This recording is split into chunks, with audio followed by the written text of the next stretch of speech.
Introduction to linear algebra. आज के lecture में हम ट्रांसपोज ऑफ अ मैट्रिक्स देखेंगे, मैट्रिक्स की टाइप्स, पीरियाडिक, आइडेम्पोटेंट, निलपोटेंट और इन्वॉल्यूटरी। सिमेट्रिक और एंटी सिमेट्रिक मैट्रिक्स देखेंगे, एक मैट्रिक्स का कॉन्जुगेट देखेंगे, Hermitian and skew Hermitian matrix देखेंगे। तो चलिए आइए हम स्टार्ट करते हैं। सबसे पहले एक मैट्रिक्स का ट्रांसपोज। एक मैट्रिक्स के ट्रांसपोज को ए के ऊपर एक छोटा सा टी या ए के ऊपर डैश इससे शो करते हैं, इससे डिनोट करते हैं।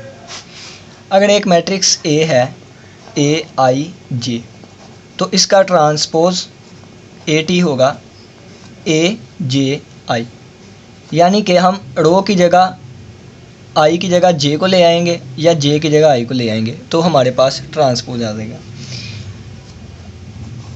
रोज को कॉलम्स में तब्दील कर देंगे और या कॉलम्स को रोज में तब्दील कर दें, तो जो हमारे पास मैट्रिक्स आएगा उस मैट्रिक्स को ट्रांसपोज ऑफ अ मैट्रिक्स कहेंगे। Transpose of A matrix. मिसाल के तौर पे अगर हमारे पास एक मैट्रिक्स ए है A B C D E F, ठीक है, तो ए का ट्रांसपोज आएगा अगर हम इसकी रोज़ को कॉलम में चेंज कर दें। ये पहली रो है तो इसका हम पहला कॉलम बना देंगे ए बी ई। ये दूसरी रो है, हम इसका दूसरा कॉलम बना देंगे सी डी एफ। तो ये हमारे पास ट्रांसपोज आ गया। आप रोज़ को कॉलम में तब्दील कर सकते हैं या कॉलम को रोज़ में तब्दील कर सकते हैं, आंसर सेम आएगा।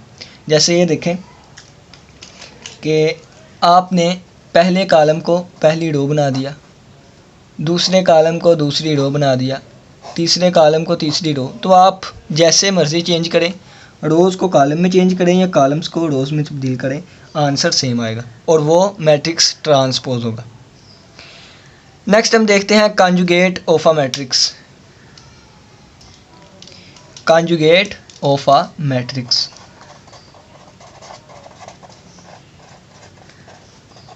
Conjugate of A matrix. अगर एक मैट्रिक्स ए है, अगर एक मैट्रिक्स ए है तो उसके कॉन्जुगेट को हम ए के ऊपर बार इससे शो करेंगे। अगर एक matrix A is equal to A I J है, ये हमारे पास कम्प्लेक्स एंट्रीज़ हैं, कम्प्लेक्स एंट्रीज़, ठीक है।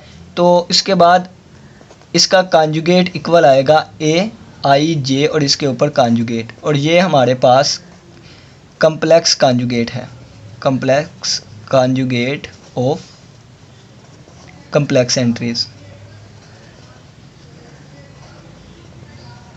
मिसाल के तौर पे अगर हम देखें तो ए एक मैट्रिक्स है ए बी आयोटा 7, तो अगर हम इसका कॉन्जुगेट लें, ठीक है, अगर इसका हमने कॉन्जुगेट लिया है तो ये आएगा ए के ऊपर कॉन्जुगेट, बी के ऊपर कॉन्जुगेट, सी के ऊपर आयोटा के ऊपर कॉन्जुगेट, 7 के ऊपर कॉन्जुगेट।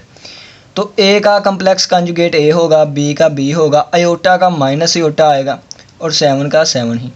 अगर यहाँ पे आयोटा प्लस बी लिखा होता तो यहाँ माइनस आयोटा प्लस बी आ जाना था, यहाँ माइनस आयोटा और प्लस आयोटा, ठीक है। तो ये इस तरह कॉन्जुगेट कम्प्लेक्स हम करते हैं। अगर ये ए मैट्रिक्स है तो ये उसका कॉन्जुगेट आ गया। नेक्स्ट अब हम टाइप्स ऑफ मैट्रिक्सेस देखते हैं। टाइप्स ऑफ मैट्रिक्स में हम कहेंगे कि एक स्क्वायर मैट्रिक्स है, let A be a square matrix.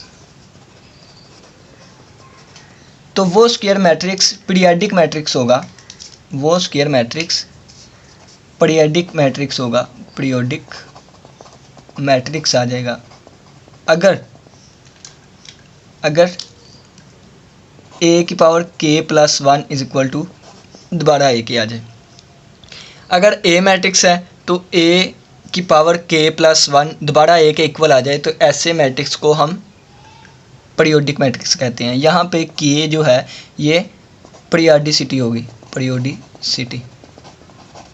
मिसाल के तौर पे हम कहें, इसकी एक एग्जांपल ले लेते हैं कि मैं कहूँ कि ए एक मैट्रिक्स है 1 0 0 1, ये मैंने आइडेंटिटी मैट्रिक्स ले लिया, ठीक है। तो ए का स्क्वायर लेंगे, ए का क्यूब लेंगे, ए की पावर 4 लेंगे, तो इसका आंसर ए के ही इक्वल आएगा। तो ये एक पीरियाडिक मैट्रिक्स है, सही। मिसाल के तौर पे a की पावर 3 का आंसर दोबारा a के इक्वल आ गया, तो हम a की पावर 3 को लिख सकते हैं a स्क्वायर प्लस 1। तो यहाँ पे k की वैल्यू 2 आई, तो इस मैट्रिक्स की पीरियोडिसिटी 2 होगी। अगर a की power 4 is equal to a I, तो इसकी पीरियोडिसिटी k की पावर 3 होगी। ठीक है। नेक्स्ट, ये स्क्वायर मैट्रिक्स जो है वो आइडेम्पोटेंट होगा,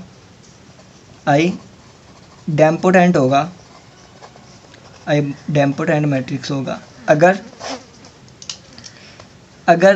a का स्क्वायर बराबर आ जाए a के। अगर हमने a का कोई स्क्वायर लिया है, यानी कि a को a से मल्टीप्लाई करवाया, तो दोबारा आंसर a ही आ जाए, तो ऐसे मैट्रिक्स को हम आइडेम्पोटेंट मैट्रिक्स कहते हैं। ये ना पीरियोडिक मैट्रिक्स की एक एग्जांपल याद आई है मुझे, तो वो हम मैथमेटिकली मेथड की एक्सरसाइज 3.1 के क्वेश्चन नंबर 2 का पार्ट नंबर 6 करके आए थे। हाँ जी, तो वो था -1 -1 -1 0 1 0 0 0 1। तो इस मैट्रिक्स की पावर अगर हम 3 लें तो दोबारा आंसर यही मैट्रिक्स आता है। ठीक है, दोबारा इसका आंसर यही मैट्रिक्स आता है, यानी कि ये अगर a मैट्रिक्स है, a³ इज इक्वल टू दोबारा मैट्रिक्स a आया, तो इसका पीरियोडिसिटी 2 होगी। ठीक है, तो ये आइडेम्पोटेंट भी मैट्रिक्स इसी तरह है कि अगर एक मैट्रिक्स को दोबारा उसी मैट्रिक्स से मल्टीप्लाई करें, तो अगर आंसर वही मैट्रिक्स आ जाए, तो ऐसे मैट्रिक्स को आइडेम्पोटेंट मैट्रिक्स कहते हैं। इसी तरह तीसरा मैट्रिक्स निलपोटेंट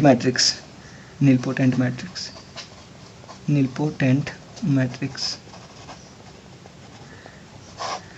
अगर एक मैट्रिक्स को उसके अपने आप से मल्टीप्लाई करवाया जाए, यानी कि अगर a स्क्वायर लिया जाए तो उसका आंसर a स्क्वायर नहीं, अगर a की पावर p का आंसर 0 मैट्रिक्स आ जाए, यहाँ पे p कुछ भी हो सकता है, यानी कि a को 2 दफ़ा मल्टीप्लाई करवाएं तो इसका आंसर 0 आ जाए, तो यहाँ पे हम इसको लिख सकते हैं a की पावर 2 इज इक्वल टू 0, यानी कि यहाँ पे p की वैल्यू 2 है, तो इसका निलपोटेंसी इंडेक्स 2 होगा।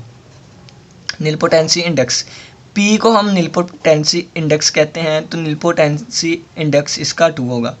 अगर a की पावर 3 इज इक्वल टू 0 आ जाए, 0 मैट्रिक्स, तो इसका निलपोटेंसी इंडेक्स 3 होगा। ठीक है, तो ऐसा मैट्रिक्स जिसमें a की पावर 0 मैट्रिक्स आ जाए, a की पावर p 0 मैट्रिक्स के इक्वल आ जाए, तो उसको हम निलपोटेंट मैट्रिक्स कहते हैं। नेक्स्ट हमारे पास आता है नेक्स्ट पीरियोडिक भी हो गया, निलपोटेंट भी हो गया, इन्वोलेटरी मैट्रिक्स। अगर हम a का स्क्वायर लें, तो वो i के इक्वल आ जाए। अगर हम a का स्क्वायर लें तो वो i के इक्वल आ जाए, ऐसे मैट्रिक्स को हम इन्वोलेटरी मैट्रिक्स कहते हैं। मिसाल के तौर पे हम क्वेश्चन पढ़ के आए थे -1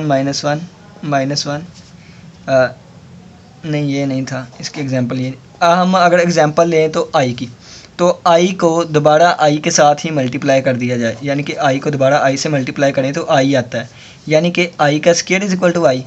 तो i जो कि आइडेंटिटी मैट्रिक्स है, वो खुद इन्वोलेटरी मैट्रिक्स है, i इन्वोलेटरी मैट्रिक्स भी है। ठीक है, तो अब हम देखते हैं सिमेट्रिक एंड एंटीसिमेट्रिक।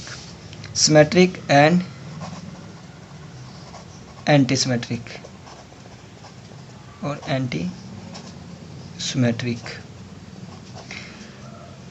ऐसा मैट्रिक्स जिसका हम ट्रांसपोज लें और दोबारा ए मैट्रिक्स के इक्वल आ जाए, उसको हम सिमेट्रिक मैट्रिक्स कहते हैं। एग्जांपल के तौर पे आप 2 2 2 3 3 4 4 5 5, अगर आप इस मैट्रिक्स का दोबारा ट्रांसपोज लेंगे, यानी कि ये एक ए मैट्रिक्स है, इसका हमने ट्रांसपोज लिया, तो ट्रांसपोज लेने के बाद ये पहली रो थी, पहला कॉलम बना दिया, ये दूसरी रो थी, दूसरा कॉलम बना दिया 3 2 5, तीसरी रो थी, तीसरा कॉलम बना दिया, तो देखें दोबारा वही मैट्रिक्स आ गया, यानी कि ए आ गया। ए मैट्रिक्स लिया था, उसका ट्रांसपोज लिया, दोबारा वही मैट्रिक्स आ गया, तो ऐसे मैट्रिक्स को हम सिमेट्रिक मैट्रिक्स कहेंगे।